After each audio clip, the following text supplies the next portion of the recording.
नमस्कार स्टूडेंट, आज हम कक्षा 9 की एक्सरसाइज 2C पढ़ने जा रहे हैं, जिसमें से 2C का पहला सवाल है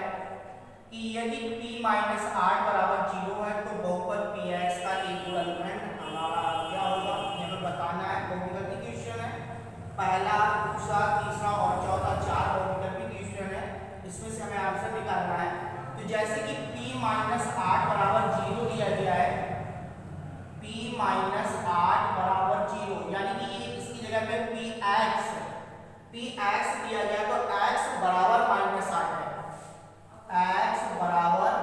माइनस 8। और जब माइनस 8 को इस तरफ लाएंगे तो ये प्लस के 8 हो जाएंगे, तो ये हो जाएगा x प्लस 8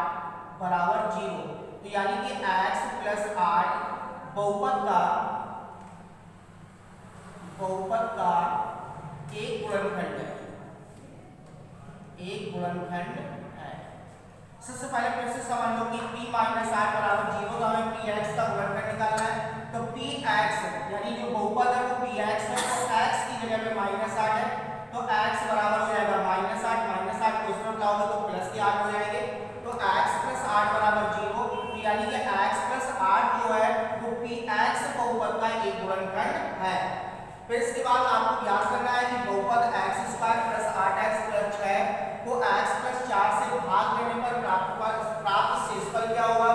तो हमें यहाँ पर सिर्फ शेषफल निकालना है, तो हम शेषफल प्रमेय की सहायता से ही इसका शेष निकालेंगे, भाग देने की आवश्यकता नहीं है।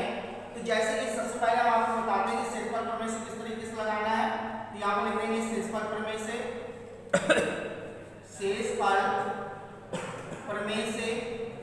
और शेषफल प्रमेय से तो x प्लस 4 बराबर 0, जिसका भाग देना है पहले उसको लिख लेंगे कि x प्लस 4 बराबर 0, तो x बराबर 4 को उसको ले आएंगे तो माइनस के 4 हो जाएंगे, तो x बराबर माइनस 4 आया। तो हम बहुपद में x बराबर माइनस 4 का मान रखने पर, तो x बराबर माइनस 4 रखने पर इस पर बहुपद का, तो बहुपद हमारा दिया है x square plus 8x plus 6, इस पर मान रख देंगे माइनस 4 का whole square plus 8 into minus 4 plus के 6, तो ये हो जाएंगे 4 चौको 16 माइनस माइनस प्लस हो जाएगा, और 8 चौको 32 प्लस माइनस माइनस और प्लस 6, तो यहाँ पर आ जाएगा 22 माइनस 32 बराबर माइनस के 10। तो यानी कि आपका शेषफल जो प्राप्त हुआ है, शेषफल आ गया माइनस के 10, शेषफल बराबर माइनस के 10 आ गया। तो इस तरीके से हम शेषफल प्रमेय की सहायता से डायरेक्ट शेष निकाल सकते हैं, हमें भाग देने की कोई आवश्यकता नहीं है। फिर तीसरा सवाल है कि x minus 3x square plus 4x minus 12 का एक गुणनखंड होगा। तो हमें यहाँ पर त्रिघात समीकरण है, त्रिघात समीकरण को पहले हम शेषफल प्रमेय की सहायता से लगाते हैं, इस पर ऐसा मान रखते हैं कि जिससे पूरा समीकरण 0 हो जाए। तो सबसे पहले हमारे पास अंतिम शब्द जो है वो 12 है, तो हम 12 में या तो प्लस माइनस 1 रखें क्योंकि 1 का भाग 12 में चला जाएगा, फिर प्लस माइनस 2 रख सकते हैं क्योंकि 2 का भी भाग 12 में चला जाएगा, फिर प्लस माइनस 3, फिर प्लस माइनस 4, फिर प्लस माइनस 6, फिर प्लस माइनस 12। तो इन संख्याओं का भाग जा रहा है, तो या तो प्लस का 1 या माइनस का 1 रखने पे 0 हो सकता है, अगर ये रखने पर नहीं आ रहा है तो 2 भी रखने पर 0 हो सकता है, या 3 या 4, 6 या 12। तो सबसे पहले हम छोटी संख्या में देखते हैं कि समीकरण का मान रखने पर 0 का पहले हम विचार करेंगे। अगर हम 1 लेते हैं तो 1 का क्यूब 1 हो जाएगा, ये माइनस के 3 हो जाएंगे, ये प्लस के 4 हो जाएंगे, और ये 12 है, तो ये प्लस के 4 प्लस का 1 5 होगा, ये माइनस के तो ज्यादा होगा, कम ज्यादा हो रहा है नहीं आएगा। फिर हम माइनस का 1 भी रख सकते हैं, तो माइनस का 1 लेंगे तो माइनस का 1 का माइनस 1 हो जाएगा, माइनस प्लस माइनस 3 हो जाएंगे, और यहाँ पर माइनस के 4 हो जाएंगे, ये सारी संख्या माइनस की हो रही है, तो यहाँ पर माइनस 1 या प्लस 1 रखने पर 0 नहीं हो रहा है। अब इसके बाद 2 रखने पर देखेंगे तो 2 दूनी 4 दूनी 8, और यहाँ पर हो जाएगा 2 दूनी 4, 4 दूनी 12, और यहाँ पर आ जाएगा 3 चौक 12, यहाँ पे 12 ये प्लस हो गई, ये माइनस हो गई, ये कैंसिल हो जाएगी, ये प्लस के 8 हो जाएंगे, यहाँ पे माइनस के 12 बचेंगे, तो यानी ये भी रखने पर नहीं आ रहा है, तो माइनस के 2 रखते हैं, तो माइनस के 2 रखेंगे तो माइनस के 8 हो गए, फिर इसके बाद माइनस के 12 हो जाएंगे, माइनस के 12 हो जाएंगे, यहाँ पे भी पूरी संख्या माइनस की हो रही है, तो फिर 2 रखने पर भी नहीं आ रहा है, तो 3 रखने पर देखेंगे, तो 3 पर 3 का 9 या 27, और 3 का 9 9 या 27, 3 चौक 12, 3 चौक 12, यानी 3 रखने पर हमारा समीकरण 0 हो जाएगा। तो x बराबर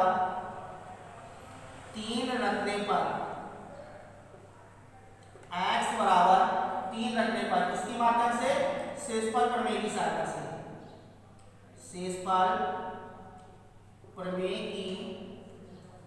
सहायता से, शेषफल प्रमेय की सहायता से x बराबर 3 रखने पर समीकरण का मान 0 हो रहा है, तो यहाँ पर हम मान रख देंगे 3 का होल क्यूब माइनस 3 इंटू 3 का whole square plus 4 into 3 minus 12, 3 3 का 9 किया 27, यहाँ पर 3 3 का 9 हो जाएगा, 9 किया 27 माइनस के 27 हो जाएंगे, प्लस के 12 माइनस के 12, तो प्लस और माइनस के ये कैंसिल हो गया, प्लस माइनस के ये कैंसिल हो गया, 0 आ गया। तो x बराबर 3 रखने पर समीकरण का जो मान है यानी शेषफल जो है वो 0 है, तो जब इसको इस तरफ ले जाएंगे तो माइनस के 3 हो जाएंगे, तो यहाँ पर आ जाएगा x माइनस 3 एक गुणनखंड है, x माइनस 3 एक गुणनखंड है इसका समीकरण का, x Q minus 3x square plus 4x minus 12 का एक गुणनखंड है, और हमें बहुविकल्पी में केवल एक ही गुणनखंड निकालना था जो कि आंसर में मिल रहा है, इसलिए इसको आगे भी तोड़ेंगे और भी तोड़ सकते थे, लेकिन अब हमें आवश्यकता नहीं है तोड़ने की क्योंकि यहीं से आंसर मिलेगा कि एक गुणनखंड निकल आया। इसी प्रकार से हमारा जो सवाल नंबर चौथा है, चौथे को भी हम तोड़ सकते हैं कि 2x cube plus 4x plus 6 का एक गुणनखंड ही निकालना है, तो यहाँ पर भी x बराबर आपको 0 लाना है, तो अगर 1 रखते हैं तो 1 यहाँ पर 2 आ जाएगा, यहाँ पर आपके 4 आ जाएंगे, लेकिन x बराबर क्या रखने पर शेषफल प्रमेय से, शेषफल प्रमेय से x बराबर -1 रखने पर, शेषफल प्रमेय से x बराबर -1 रखने पर, तो 2 इंटू -1 का whole cube plus 4 into -1 plus 6, ये हो जाएंगे माइनस के 2 माइनस के 4 प्लस के 6 माइनस के 6 प्लस के 6 बराबर 0, तो यहाँ पर भी 0 आ गया, शेषफल 0 आ गया, शेषफल प्रमेय से रखा तो शेषफल 0 हो गया, तो 0 रखने पर इसके माने कि ये मान रखने पर पूरा समीकरण 0 हो रहा है, ये गुणनखंड है, तो जब इसको इस तरफ लाएंगे तो x प्लस 1 इस समीकरण का एक गुणनखंड है। अगर और गुणनखंड पूछे जाते तो हम इसका इस पर भाग दे करके दूसरा खंड निकाल लेते और फिर इसके बाद गुणनखंड कर सकते थे, तो हमें केवल एक गुणनखंड निकालना है, तो इसका एक गुणनखंड आ गया x प्लस 1 और तीसरे वाले का एक गुणनखंड आ गया x माइनस 3, और यहाँ पर शेषफल प्रमेय की सहायता से हमें शेष निकालना है, और यहाँ पर हमें px का एक गुणनखंड निकालना है, तो px का गुणनखंड है x प्लस r। यहाँ पर हमें सवाल नंबर 5वीं से लेकर के सवाल नंबर 10वीं तक में बहुपद p को बहुपद g से भाग देना है तथा भागफल और शेषफल ज्ञात करना है, और ये भी बताना है कि g p का एक गुणनखंड है या नहीं है। तो अभी आप पिछली कक्षा में देख चुके हो कि जिसका शेषफल 0 आता है वो एक गुणनखंड होता है, और जिसका शेषफल 0 नहीं आता है वो एक गुणनखंड नहीं होता है। तो सबसे पहले हमें gx का भाग px में देना है, इनको थोड़ा ध्यान से लिख सकते हैं, x प्लस 1 का भाग देंगे 3x square plus x minus 1,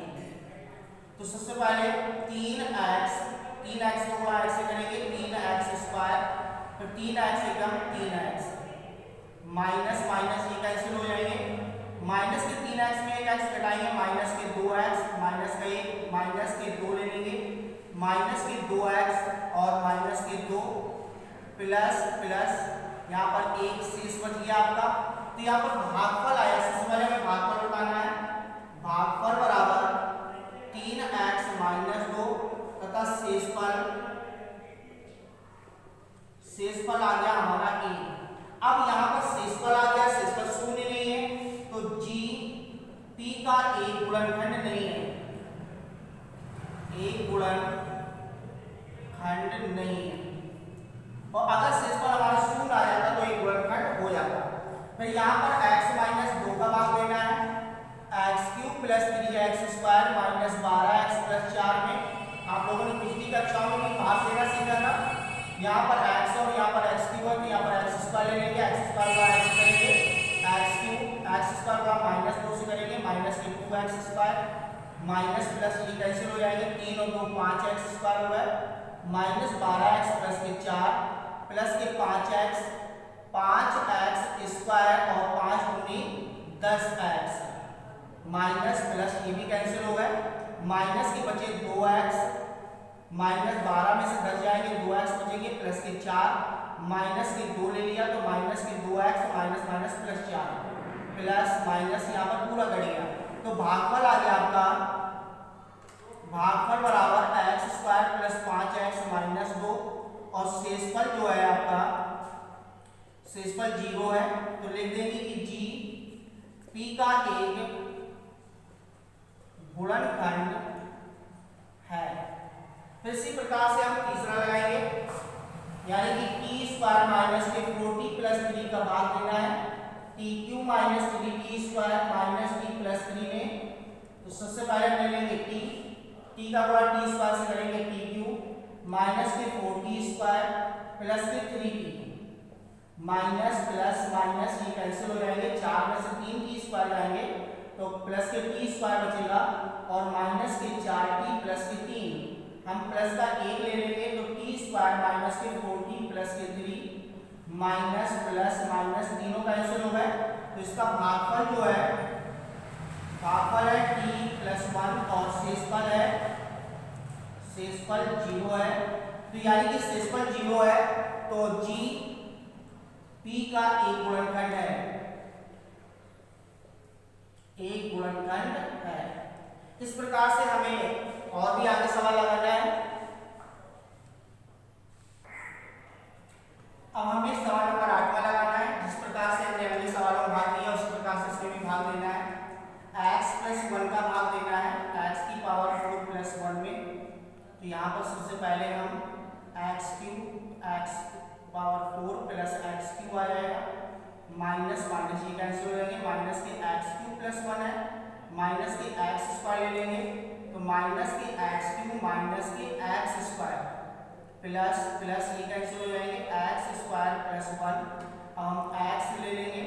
तो x स्क्वायर और प्लस x माइनस माइनस ये कैंसिल हो जाएगा, माइनस के x प्लस 1। हम माइनस का 1 ले लेंगे तो माइनस के x और माइनस 1 ये प्लस हो जाएगा, ये प्लस हो जाएगा, आपका कुछ शेष आ जाएगा। तो इसका भागफल जो है, भागफल आ जाएगा x Q minus x square plus x minus 1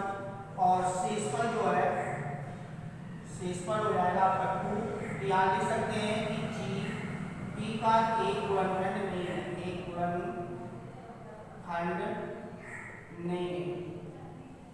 फिर इसी तरीके से हमें अगले सवाल में भाग देना है एक्स स्क्वायर प्लस के 4x प्लस 2 का भाग देना है x की power 5 plus 5x cube plus 3x square plus 5x plus 3। इसमें हो सकता है आपकी किताब से संख्या को मिला लें, क्योंकि हमारी जो किताब है उसकी संख्या क्लियर नहीं दिखाई दे रही है। इस सवाल को मिला जरूर लें, क्योंकि जो भी हमें समझ में आ रहा है उस हिसाब से लगा दे रहे हैं। तो यहाँ पर सबसे पहले x क्यूब ले लिया तो x क्यूब होगा x स्क्वायर से करेंगे x की पावर 5 फिर हो जाएगा प्लस के 4x की पावर 4 और प्लस 2x क्यूब, ये हो जाएंगे माइनस माइनस माइनस ये कैंसिल हो जाएंगे, माइनस 4x की पावर 4 5 में से 2 जाएंगे प्लस के 3x क्यूब प्लस के 3x स्क्वायर प्लस के 5x प्लस के 3 माइनस के 4x स्क्वायर ले लिया तो माइनस के 4x की पावर 4 माइनस प्लस माइनस 4 चौको 16x क्यूब और 4 दूनी 8x square plus plus plus ये कैंसिल हो जाएगा, 16 3 हो जाएंगे 19x क्यूब प्लस के 11x स्क्वायर प्लस के 5x प्लस के 3। अब ले लिया हमने 19x तो यहाँ पर हो जाएगा 19x क्यूब 19 दूनी 8 में 57 चौको 76 प्लस के 76x स्क्वायर और 19 दूनी 38x। ये हो जाएगा माइनस माइनस माइनस ये कैंसिल हो जाएगा, 76 में 11 लगाएंगे तो यहाँ पर बचेगा 5, यहाँ पर बचेगा 6 माइनस के 65x स्क्वायर माइनस के 33x प्लस के 3। अब इसके बाद माइनस के हम केवल और 65 ले लेंगे तो माइनस 65x स्क्वायर और 65 चौको 130 260 ये हो जाएगा माइनस के 260x और माइनस 130। तो ये प्लस की हो जाएगी, ये प्लस की हो जाएगी, ये प्लस की हो जाएगी, ये कैंसिल हो जाएगा। 260 में हमें घटाना है 33 तो यहाँ पर बचेगा 227x प्लस 133, ये हमारा शेषफल आ गया। तो यहाँ पर भागफल जो है, भागफल x³ minus 4x² plus 19x minus 65 और शेषफल जो है शेषफल हमारा 227x प्लस 133 है। तो लिख सकते हैं कि GP का एक गुणनखंड नहीं है क्योंकि पूरा पूरा भाग नहीं आ रहा है। इस बार अगला सवाल है कि y प्लस 3 का भाग देना है y³ प्लस y² माइनस के 2y प्लस 1 में। यहाँ पर भी इसी तरीके से हल करना है y² बोला y से किया y³ plus 3y² minus minus ये कैंसिल हो जाएंगे माइनस के 2y² माइनस के 2y प्लस के 1 माइनस के हमने 2y ले लिया माइनस के 2y² और 3 दूनी 6y ये प्लस का हो जाएगा ये प्लस का हो जाएगा। यहाँ पर 4y प्लस 1 आ जाएगा प्लस के 4 ले लिया 4y और यहाँ पर 4 के 12 हो जाएंगे माइनस और माइनस ये कैंसिल हो जाएगा माइनस के 11 पर शेष आ जाएगा। तो भागफल बराबर y² माइनस 2y प्लस 4 और शेषफल जो है वो हो जाएगा माइनस के 11 शेषफल। और यहाँ पर GP का एक गुणनखंड नहीं है एक गुणनखंड नहीं है। इसी तरीके से इसका हम जो 11वां सवाल लगाएंगे पहले भाग देंगे कि x माइनस 3 का भाग देना है x की पावर 4 माइनस 81 में। सबसे पहले x³ को गुणा x से करेंगे x की power 4 minus 3x³ minus plus ये कैंसिल हो जाएगा 3x³ माइनस 81 अब ले लेंगे 3x² तो यहाँ पर 3x³ और माइनस 3 का 9x² माइनस प्लस ये कैंसिल हो जाएगा 9x² माइनस 81 फिर हम ले लेंगे 9x तो 9x² माइनस के 27x माइनस प्लस ये कैंसिल हो जाएगा। अब आ जाएंगे हमारे 27x माइनस 81 प्लस के हम 27 ले लेंगे तो 27x माइनस 81 माइनस प्लस ये दोनों कैंसिल हो जाएंगे। तो भाग